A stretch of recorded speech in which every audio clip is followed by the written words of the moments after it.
नाम तय कर ले जाने की खबर है।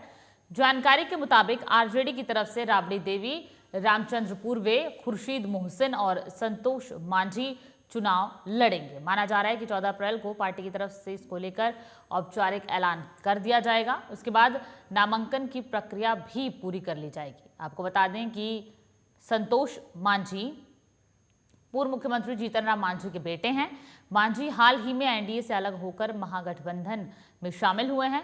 बिहार विधान परिषद की 11 सीटों के लिए 26 अप्रैल को चुनाव होंगे, जिसको लेकर बिहार की सभी सियासी दलों के बीच हलचल तेज हो गई है। इस बार सीटों का गणित 2012 की तुलना में अलग है। विधान परिषद में एक सीट के लिए 22 वोटों की जरूरत है। ऐसे में 2015 के विधानसभा चुनाव में सबसे ज्यादा सीट लाने की वजह से इस बार विधान परिषद में आरजेडी को 3 सीटों का फायदा मिलेगा और इस बार आरजेडी को 3 की जगह 4 उम्मीदवार उतारने का मौका भी मिलेगा। हाल ही में एनडीए का साथ छोड़ महागठबंधन में शामिल हुए हिंदुस्तानी आवाम मोर्चा के राष्ट्रीय अध्यक्ष और पूर्व जीतन राम मांझी को आरजेडी से बड़ी उम्मीदें हैं। चर्चा है कि वो चाहते हैं कि विधान परिषद में आरजेडी के कोटे से कम 2 सीटें उन्हें मिले। बताया जा रहा है कि जीतन राम मांझी अपने बेटे संतोष मांझी के साथ साथ वृषण पटेल के लिए भी विधान परिषद सीट मांग रहे हैं ताकि पार्टी के अंदर कोई हलचल न हो। तो 26 अप्रैल को विधान परिषद के चुनाव होने हैं। ऐसे में 11 सीटों के लिए ये चुनाव होंगे और विभिन्न राजनीतिक पार्टियों के बीच हलचल भी इन चुनावों को लेकर बढ़ गई है। पार्टियों की तरफ आरजेडी की तरफ से 4 प्रत्याशियों के नाम तय कर लिए जाने की खबर सामने आ रही है और जिस तरीके की जानकारी सामने आ पा रही है, हमें मिल पा रही है, उसके हिसाब से राबड़ी देवी, रामचंद्र पूर्वे, खुर्शीद मोहसिन और संतोष मांझी चुनाव लड़ेंगे। ये 4 नाम जो हैं वो अंतिम माने जा रहे हैं। और आपको बता दें कि संतोष मांझी जो हैं वो जीतन राम मांझी के बेटे हैं और जीतन राम मांझी ने एनडीए से अलग होने के बाद जब आरजेडी में शामिल हुए तो ऐसी उम्मीद लगाई जा रही है कि उनकी तरफ से 2 सीटों की मांग की गई थी अपने लिए। और खबर पर ज्यादा बातचीत के लिए हमारे वरिष्ठ संपादक मनोज कुमार हमारे साथ जुड़ गए। मनोज जी, 11 सीटों के लिए 26 अप्रैल को चुनाव होंगे। ऐसे में सभी राजनीतिक दलों के बीच में कहीं ना कहीं गहमा गहमी बहुत ज्यादा बढ़ गई है। कितना अहम होने वाला है ये चुनाव विधान परिषद का? अंजलि, देखिए, जो भी गहमा गहमी है, राजनीतिक गहमा गहमी, वो टिकट के लिए है और विधान परिषद पहुंचने की आपाधापी लोगों में है। और जो कार्यकर्ता लंबे समय से अपने दल के साथ निष्ठा के साथ जुड़े रहते हैं, वो चाहते हैं कि हमारी बारी आ जाए। लेकिन चूंकि 11 सीट खाली हुआ है और सभी दलों के नाम करीब करीब अब तय हो चुके हैं और राजद, सबसे पहले राजद ने अपने 4 नामों को क्लियर किया है और लालू प्रसाद ने उस पर मुहर लगा दी है। क्योंकि विधान परिषद के जो भी उम्मीदवार तय करने थे, पार्टी ने ये पूरा अधिकार लालू प्रसाद को दे रखा था और लालू प्रसाद के पास से हरी झंडी मिल गई है। उन्होंने नामों पर मुहर लगा दिया है। सिंबल भी सारे लोगों के आ गए हैं और जो 4 नाम हैं, सबसे बड़ी बात है कि लालू प्रसाद जब कोई प्रत्याशियों की घोषणा करते हैं तो वो चौंकाने वाला घोषणा उनका होता है।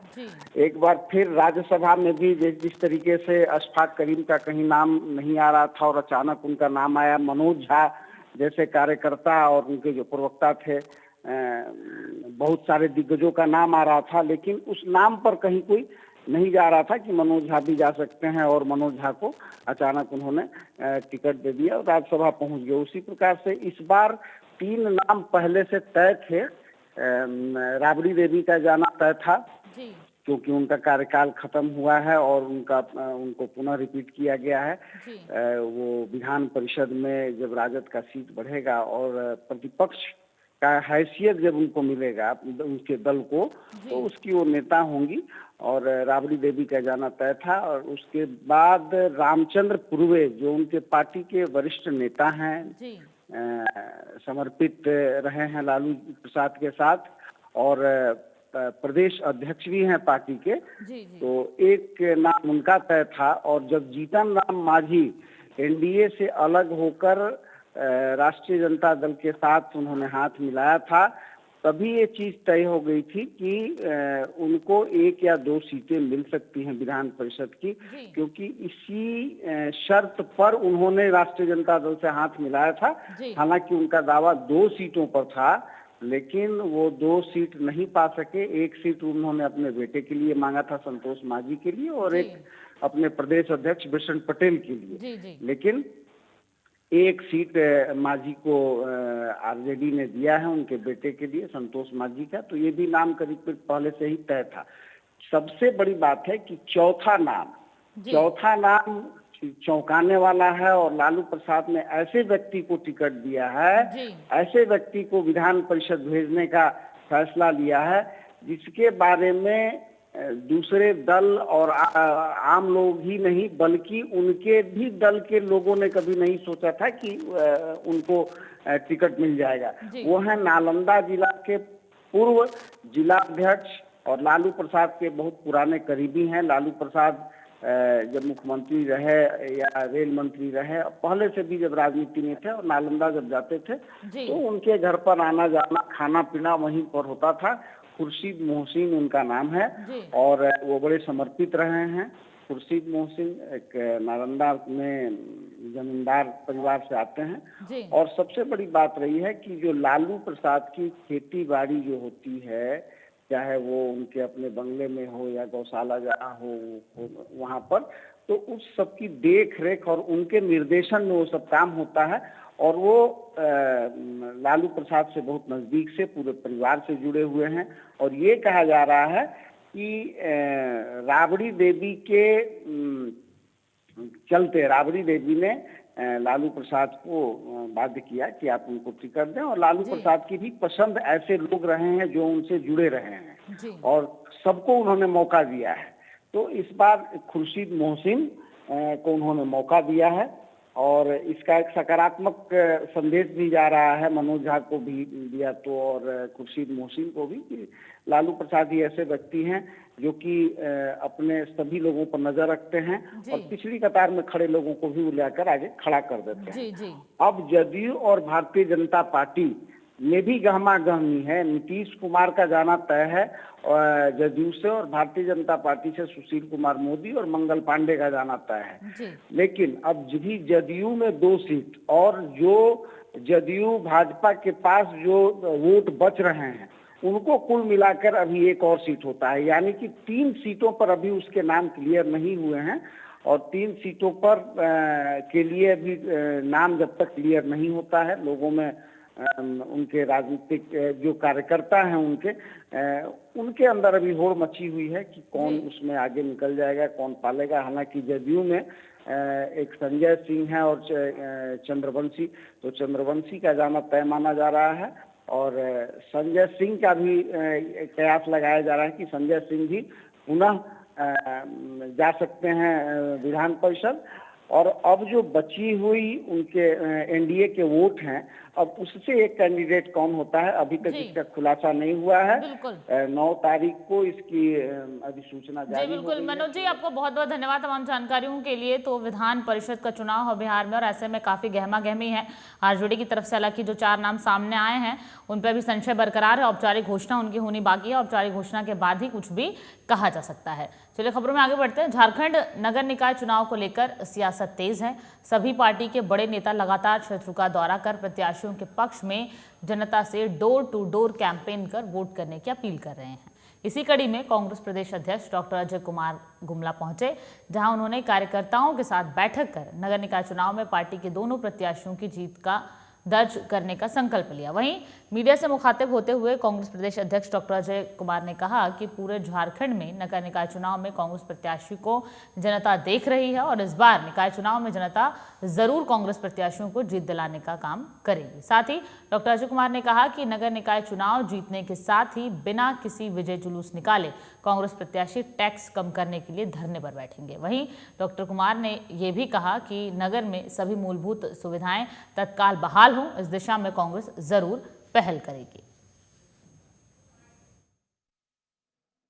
आपको जो है ना विजय जुलूस, जिस दिन हम लोग के प्रत्याशी जीतेंगे उसी दिन हम लोग धरना पर बैठ जाएंगे होल्डिंग टैक्स और जो है जलकर को कम करने के लिए। ये जुलूस नहीं निकलेगा, धरना होगा, धरना पर बैठेंगे, होल्डिंग कितना भी, अरे यार हमारे हाथ में नहीं है कम करने के लिए, लेकिन हम धरना में बैठ करके पूरे प्रदेश में विरोध करेंगे ताकि पब्लिक के साथ रहे। और हमारी जब सरकार बनेगी 19 में, तो आप देख लीजिए हम लोग, क्योंकि देखिए सरकार का जो पहला काम है शिक्षा, स्वास्थ्य, बिजली, रोड और नौकरी, लोगों को नौकरी की मौका, और किसान के लिए जो है।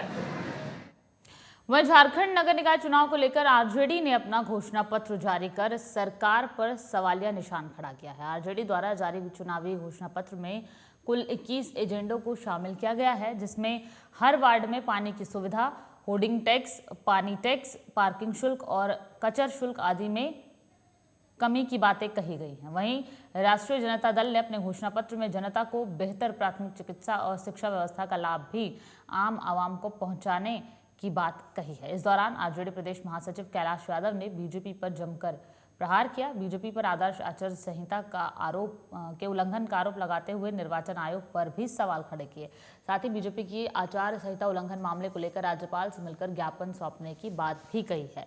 वहीं वर्तमान महापौर और उप महापौर पर आरजेडी ने आरोप लगाते हुए कहा कि दोनों निगमों को चारागाह बना दिया गया है। कमीशन खोरी की वजह से निगम की कोई भी महत्वाकांक्षी योजना जनता तक सीधे नहीं पहुंच पा रही है, जिसका हिसाब जनता जरूर करेगी। राष्ट्रीय जनता दल 40 जगहों पर राज्य में चुनाव लड़ रही है और हमारे प्रदेश के जितने भी माननीय अध्यक्ष के साथ में जितने वरिष्ठ पदाधिकारी हैं, सभी लोग सभी जिलों में कार्यक्रम कर रहे हैं, नुक्कड़ सभा चौपाल लगा के जनता के बीच में जा रहे हैं और हम लोग जनता के विचारधारा से हम लोग जो है कि साथ में चल रहे हैं। तो हम लोग को उम्मीद है कि सफलता जरूर जो है कि राष्ट्रीय जनता दल को मिलेगी और हम लोग एक अच्छा जो है कि 40वां निकाय चुनाव में हम लोग अच्छा रिजल्ट लाकर राज्य की जनता को हम लोग देंगे और जो भी हम लोग घोषणा पत्र जारी किए हैं उसको हम लोग जो है कि जमीन पर उतार। वहीं आमंत्रण यात्रा को लेकर शिवहर पहुंचे कांग्रेस के नवनियुक्त प्रदेश प्रभारी शक्ति सिंह गोहिल ने प्रभारी अध्यक्ष कौकब कादरी के खिलाफ कुछ कांग्रेसी नेताओं की गोलबंदी को लेकर नाराजगी जताई। पूर्व मंत्री कृपानाथ पाठक द्वारा बिहार कांग्रेस को पूर्णकालिक अध्यक्ष बनाए जाने की मांग को लेकर प्रदेश प्रभारी शक्ति सिंह गोहिल ने कहा कि परिवार की बातें घर में बैठकर सुलझानी चाहिए ताकि घर की बातें घर में ही निपटाई जा सकें। कुछ बातें ऐसी होती है, मैं सभी कांग्रेस साथियों को, नेताओं को विनती करूंगा कि घर की बात घर में बैठ के करेंगे और मुझे विश्वास है कि किसी को किसी बात का असंतोष नहीं रहेगा। घर में भी कभी कभी थोड़ा इधर उधर होता है, पर आखिर घर की बात घर में रहती है और मजबूती से काम करते हैं। ऐसे ही बिहार में वह जमशेदपुर में आरक्षण खत्म करने की मांग को लेकर बुलाए जा रहे भारत बंद को लेकर जमशेदपुर पुलिस पूरी तरीके से अलर्ट है। पुलिस बंदी के दौरान जोर जबरदस्ती करने वालों से निपटने की तैयारी पुलिस ने कर ली है। सिटी एसपी प्रभात कुमार की माने तो पूरे जिले में सभी जगहों पर पुलिस बल की तैनाती की जाएगी। बंद करवाने वालों से उन्होंने अपील की है कि किसी से भी जबरन बंद करने को ना कहा जाए। बंदी में बाजार और दुकानों को जबरन बंद ना करवाएं। वहीं बंद समर्थकों से अपील करते हुए उन्होंने कहा कि राहगीरों को किसी भी प्रकार से परेशान ना किया जाए, नहीं तो पुलिस प्रशासन बंद समर्थकों से सख्ती से निपटेगी।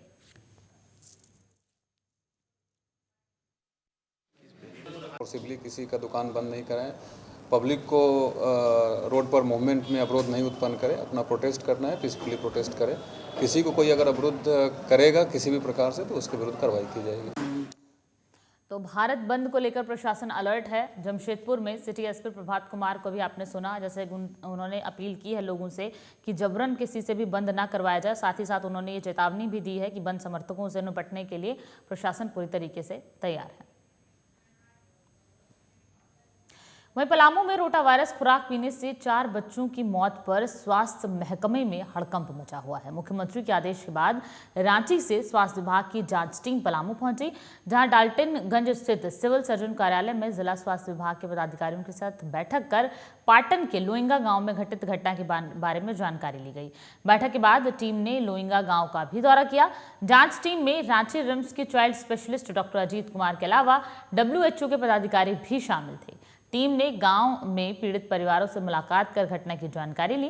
मौके पर पहुंचे पूर्व मंत्री सुधा चौधरी और पूर्व सांसद मनोज भूंइया भी टीम से इस सिलसिले में खास बातचीत की। डॉक्टर अजीत कुमार ने कहा कि अभी जांच चल रही है, इस पर कुछ भी कहना जल्दबाजी होगी। जिस टीके से 4 बच्चों की मौत हुई है वही टीका 25 अन्य बच्चों को भी उसी दिन लगाया गया, लेकिन वो सभी सुरक्षित हैं। वहीं रांची में सीएम रघुवर दास ने स्वास्थ्य सचिव निधि खरे से पूरी घटना की जानकारी ली है। पीड़ित परिवार के लिए 1-1 लाख की सहायता राशि देने की घोषणा की गई है। अब बता दें कि बीते रविवार को पलामू के पाटन प्रखंड स्थित लोइंगा गांव में टीका लगाने के बाद 4 बच्चों की मौत हो गई थी, जबकि 4 बच्चे बीमार हैं जिनका इलाज फिलहाल चल रहा है। वहीं एक बच्चे की हालत गंभीर है जिसे रांची के रिम्स में भर्ती कराया गया है। चल रही है और जांच के क्रम में हम लोग सब देख रहे हैं और सबसे जो कहते हैं वर्बल ऑटोप्सी भी कर रहे हैं। अभी हम लोग लोइंगा गाँव जा रहे हैं, वहाँ पर जांच के बाद जो कुछ भी होगा पता चलेगा तो हम आप लोगों को। अभी तक क्या सर प्रथम में कुछ भी सामने है? अभी तो यही देखिए उसको वो जो बैच से बहुत बच्चों को टीका पड़ा है, बाकी बच्चे ठीक है। कहाँ पर क्या हुआ है इसकी जांच हम लोग कर रहे हैं। वो सरकार अपना काम कर रही है पर बच्चे लौट के नहीं आएंगे, ये पुनरावृत्ति ना हो इसके लिए अभी से लोग वो लिपापोती न करके जिनसे गलती हुई है उनको पनिशमेंट मिलना चाहिए। तो रोटा वायरस वैक्सीन से 4 बच्चों की मौत का ये मामला है। बीते रविवार को एक घटना हुई थी जब रोटा वायरस वैक्सीन लगाने से अचानक तबीयत बिगड़ी थी कुछ बच्चों की, जिसके बाद उन्हें अस्पताल में भर्ती कराया गया, जहां 4 बच्चों को मृत घोषित कर दिया गया था। और फिलहाल जो बच्चे बीमार हैं उनका इलाज अस्पताल में चल रहा है। एक बच्चे की हालत ख़राब है और ख़राब हालत को देखते हुए उसे रांची रिम्स में रेफर कर दिया गया है। और इस पूरे मामले को लेकर फिलहाल जाँच टीम जो है वो लोइंगा गाँव पहुँची है और जाँच की जा रही है। शुरुआती जाँच में जो भी चीज़ें निकल कर सामने आई हैं फिलहाल उनके आधार पर पूरे मामले की जांच हो रही है। और अभी कुछ भी जो जांच अधिकारी है वो कहने से मना कर रहे हैं। कहना ये है उनका कि कुछ भी कहना भी मामले में जल्दबाजी होगी। साथ ही उनका ये भी तर्क है कि उस दिन बाकी इन तमाम बच्चों के साथ 25 अन्य बच्चों को भी उसी दिन जो टीकाकरण है वो किया गया था, रोटा वायरस वैक्सीन दी गई थी, लेकिन वो बच्चे सभी सुरक्षित हैं। और बाकी जिन बच्चों की मौत हुई है उनकी मौत किस वजह से हुई है, क्या कुछ कारण रहे हैं, इनको लेकर जांच टीम फिलहाल जांच कर रही है। और सभी सीएम रघुवर दास भी इस पूरे मामले को लेकर काफ़ी गंभीर नज़र आ रहे हैं। उन्होंने स्वास्थ्य सचिव निधि खरे से भी पूरे मामले की जानकारी ली है। लगातार वो अपडेट इस पूरे मामले को लेकर ले रहे हैं। वहीं मुख्यमंत्री सहायता राशि से 1-1 लाख रुपए पीड़ित परिवार को सहायता राशि का ऐलान भी किया गया है। जांच टीम में WHO के पदाधिकारी भी शामिल है। चाइल्ड स्पेशलिस्ट रांची रिम्स से भी आए हुए हैं डॉक्टर अजीत कुमार। इनके अलावा WHO के पदाधिकारी भी हैं और तमाम लोग मिलकर इस पूरी घटना की जांच कर रहे हैं। रोटा वायरस वैक्सीन जो है वो सीएम रघुवर दास द्वारा शुरुआत की गई। 10वां राज्य झारखंड बना था इस मामले में रोटा वायरस वैक्सीन देने के मामले में बच्चों को। और उसके बाद से जब अगले दिन सीएम रघुवर दास ने जिस दिन बच्चों को खुराक पिलाई उसके अगले दिन और भी जगह जगह पर बच्चों को खुराक पिलाई गई। पलामू से लेकिन ये मामला सामने आया जहां ऐसा कहा गया कि वैक्सीन की वजह से ही इन बच्चों की मौत हुई है। हालांकि कोई आधिकारिक पुष्टि फिलहाल इस पूरे मामले की नहीं हुई है। प्रशासन जांच कर रहा है, जो टीम पहुंची हुई है स्वास्थ्य विभाग की वो जांच कर रही है और जांच के बाद ही कुछ भी कहा जा सकेगा। खबर पर ज़्यादा बातचीत के लिए हमारे संवाददाता करुणा करण हमारे साथ जुड़ गए हैं। करुणा, 4 बच्चों की मौत का मामला है, काफ़ी गंभीर पूरा ये मामला नज़र आ रहा है। जांच टीम पहुंची हुई है, रिम्स के अस्पताल के डॉक्टर्स शामिल हैं, उसके अलावा WHO की टीम पहुंची हुई है। कहाँ तक ये जांच पहुंची अभी तक और क्या कुछ फिलहाल हो रहा है? हालांकि जांच टीम कल ही पहुंची है और कल ही उससे गांव में गई थी और जांच की है। वहां के अभिभावकों से मिली है जिस बच्चे की मृत्यु हुई थी और एनएम को तो तुरंत सस्पेंड कर दिया गया जिसने टीका लगाया था और कार्रवाई की बात कही जा रही है। अभी तक जैसे जांच टीम से हमारी बात हुई, उन्होंने यही बताया कि टीके सही थे, उसके मानक भी सही थे, लेकिन अभी ये देखना जरूरी है कि टीका का जो उसमें मात्रा क्या, मतलब उसमें जो अंश थे वो किस चीज के अंश थे, उसे सैंपल के तौर पे बाहर भेजा गया है, उसका रिपोर्ट अभी तक नहीं आया है। और अभी किसी भी तरह का जानकारी देने से कतरा रहे हैं, किसी भी तरह का जानकारी मीडिया को वो नहीं दे रहे, यही बोले कि अभी कुछ भी बताना जल्दबाजी होगा। लेकिन जांच की प्रक्रिया पूरी हो चुकी है, पोस्टमार्टम की प्रक्रिया पूरी हो चुकी है, उससे कुछ सैंपल्स लिए गए, कुछ ऑर्गन्स लिए गए हैं जिसे सुरक्षित रखे गए हैं और उससे जांच के लिए बाहर भेजे जाएंगे। अब तक ऑर्गन्स बाहर नहीं भेजे गए हैं। जी जी करुणा, इस पूरे मामले को लेकर जिस अस्पताल में ये टीकाकरण किया जा रहा था, खुराक जो पिलाई जा रही थी बच्चों को, अस्पताल के किसी अधिकारी पर गाज गिरती हुई नजर आई है? किसी तरीके की कार्रवाई की बात सामने आई है? जी इस मामले को बचाने के लिए तूल पकड़ रहा था, फौरन प्रशासन ने क्या किया, उस एनएम को सस्पेंड कर दिया और विभागीय कार्रवाई करने की बात कही। लेकिन ये कार्रवाई से बात सीमित नहीं रहने वाली, क्योंकि लोगों में खासा गुस्सा, लोगों का यही कहना है कि टीकाकरण होता है बच्चों को जीवन दान देने के लिए, लेकिन वही टीकाकरण बच्चों का मौत का कारण बन जाए, ये बहुत बड़ी बात है, जिससे लोगों का भी विश्वास उठता जा रहा है टीकाकरण से, सरकार से सबसे पहले। और कहने वाली बात ये भी हो सकती है कि लोगों में दहशत है, लोगों में डर का माहौल है, लेकिन लोग बहुत गुस्साए हुए हैं गांव के लोग का यही कहना है कि जल्द से जल्द इस पे रिपोर्ट दिया जाए और इसमें जो भी शामिल है उन्हें उससे तुरंत कार्रवाई की जाए। हालांकि कल